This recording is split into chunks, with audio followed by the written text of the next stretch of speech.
Hii ni runinga ya Nakivona Media. Karibu tuangaze yale yanayojiri huko Mashariki ya Kati na kwingineko. Irani imerusha makombora yake ya kwanza kuelekea Israeli Jumatatu hii baada ya kuteuliwa kwa kiongozi mpya mkuu wa Jamhuri ya Kiislamu Ayatollah Said Mojtaba Khamenei. Kituo cha utangazaji cha serikali ya Iran IRIB kimesema kwenye chaneli yake ya Telegram ya kwamba Iran imevurumusha wimbi la kwanza la makombora chini ya Ayatollah Mojtaba Khamenei kuelekea maeneo yaliyokaliwa. Imechapisha picha ya kombora lenye kauli mbiu kwa amri yake Said Mojtaba, marejeleo ya kidini ya madhehebu ya Kishia. Wakati haya yakiarifiwa, waziri mkuu wa Qatar na waziri wa mambo ya nje Mohammed bin Abdulrahman Al Thani ametoa wito wa kupunguzwa kwa kiwango cha vita vya Iran. Akizungumza na Sky News, Al Thani amesema hawakutarajia mashambulizi ya jirani yao Iran dhidi ya nchi za Ghuba, akiongeza kwamba uhalali na visingizio vya Tehran wanavyotumia vimekataliwa kabisa. Wakati huo huo, shambulizi la drone lililofanywa na Iran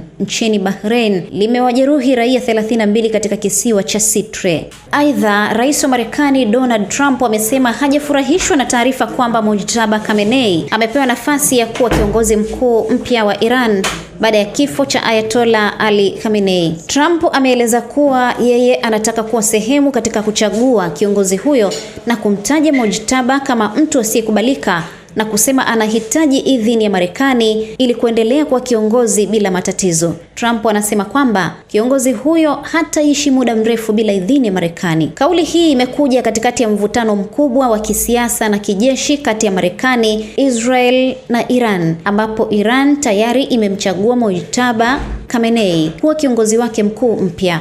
Rais wa Uganda Yoweri Kaguta Museveni amechukua uongozi wa zamu wa Jumuiya ya Afrika Mashariki EAC, akichukua nafasi ya William Ruto wa Kenya. Akianza jukumu hilo, Museveni amesema Afrika lazima iepuke upishi mbaya wa mageuzi ya Afrika, akizitaka nchi za Kiafrika kuwa na umoja katika hali ya mabadiliko ya kijiografia na kiuchumi duniani. Amesema baada ya bara hili kujitenga na ukoloni na madola ya magharibi, umoja lazima ubaki kuwa kipaumbele cha kwanza. Museveni alichaguliwa katika mkutano wa kilele wa umoja huo kwenye makao makuu yake mjini Arusha, Tanzania, kuhudumu muhula wa mwaka mmoja kuanzia Machi 2026 hadi Machi 2027. Haya yanajiri huku kukiwa na dhiki ya kifedha ya umoja huo, huku baadhi ya nchi zikilalamika kuwa zimeelemewa na michango, huku nyingine zikilipia kidogo kidogo. Umoja huo umependekeza mfumo mpya wa michango unaotegemea pato la taifa, yani GDP, la kila nchi ili kusaidia bajeti yake. Jumuiya ya Afrika Mashariki EAC ni shirika la kikanda la serikali kati ya nchi 8, yani Burundi, Jamhuri ya Kidemokrasia ya Kongo, Kenya, Rwanda, Sudani Kusini, Uganda, Tanzania na mwanachama wake wa hivi karibuni Somalia, ambayo ilikubaliwa mnamo Novemba 2023 na kuwa mwanachama kamili Machi 2024. Eneo hili lina idadi ya takribani watu milioni 331.1, lenye eneo la ardhi la kilomita za mraba milioni 5.4 na pato la taifa la pamoja, yani GDP,